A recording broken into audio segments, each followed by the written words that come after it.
Let there be light. That's what the Lord said at the start of creation, according to the famous book called the Bible. But also is handy for us photographers, as it's another core fundamental of photography. And this is a subject I'll be talking about today. There's two common ways to measure light.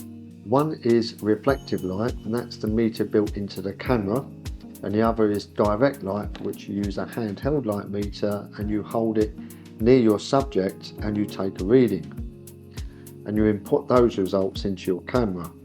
Light metering in modern cameras is not rocket science, and it's good to understand the concept of light metering within your camera so you can then better understand how to get the best exposure for your image in different circumstances for which you find yourself in. But first of all, it's good to understand how the camera determines the best intensity of the light from its light meter. Camera manufacturers have set the standard, and this standard is 18% grey of light intensity. And the reason for this is because the camera manufacturers have done lots of research and found that within an image, if you average out the highlights and the darks to 18% grey, you'll get a good exposed image. So if I take an image of a white card and go by the exposure meter of the camera, my card will come out grey.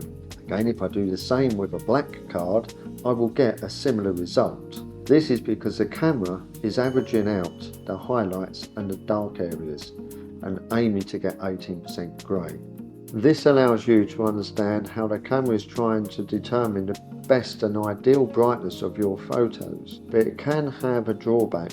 For instance, if you're trying to take a picture of a wedding couple and she has a white dress and he has a black suit, you can imagine what the camera's trying to do, because it's trying to average out to 18% grey. So you might end up with not the correct exposure that you're looking for that result.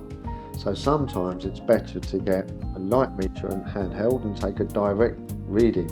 I'll show you this example as well and the results you find. So there is an argument now out there to say that handheld light meters are irrelevant, given that you've got a light meter built into your camera and you can view your results instantaneously in the viewfinder. But as I explained earlier regarding a wedding situation, where a handheld light meter would be better to use, because the camera will try and expose an average light intensity.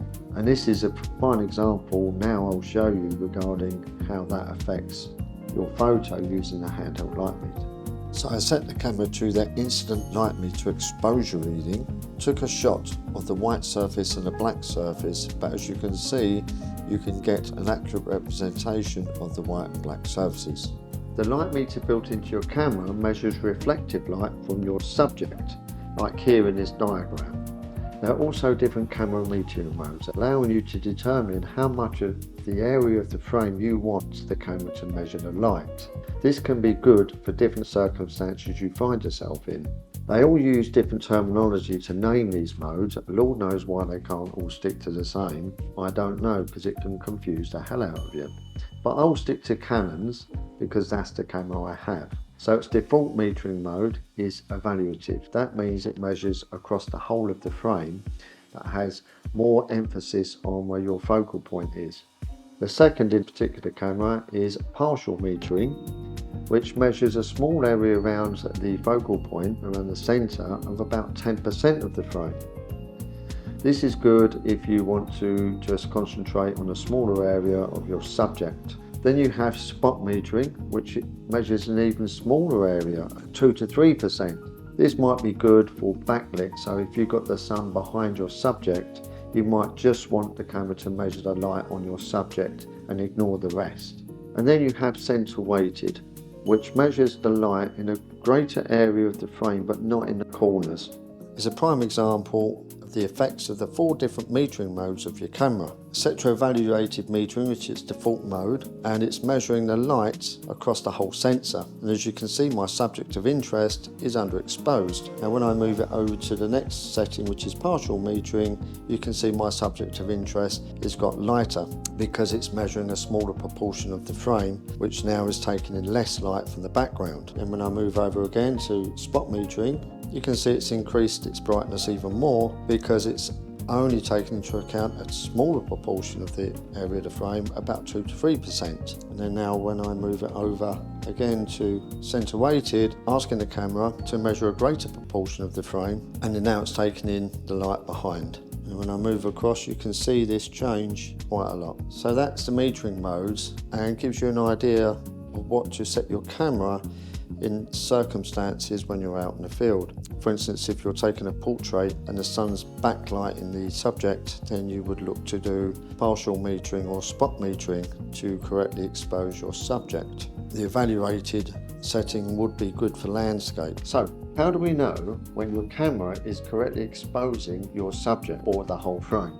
Well, there's a scale on your viewfinder that represents the light meter of the camera, as you can see here. So you have 0 in the center, and to the left you have -1 and -2 and so on.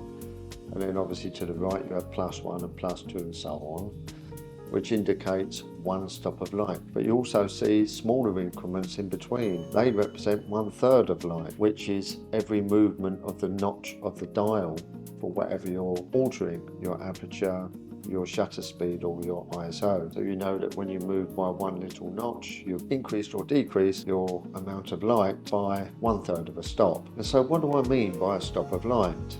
Well, increasing a stop of light is doubling the amount of light onto the sensor. Decreasing a stop of light is halving the amount of light onto the sensor. So if you have your camera set to the automatic mode and you don't feel that the camera is correctly exposing your subject or the image, then you can use the exposure compensation button, which is a little plus and a minus.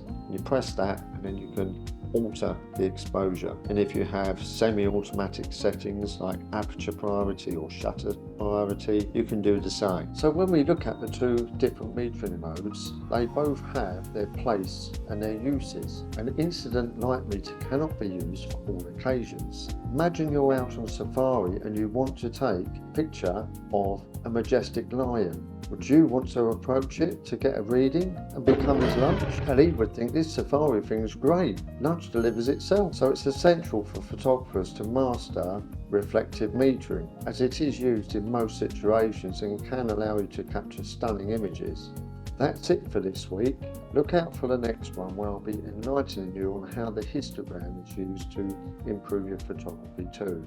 Have a good week. Take care.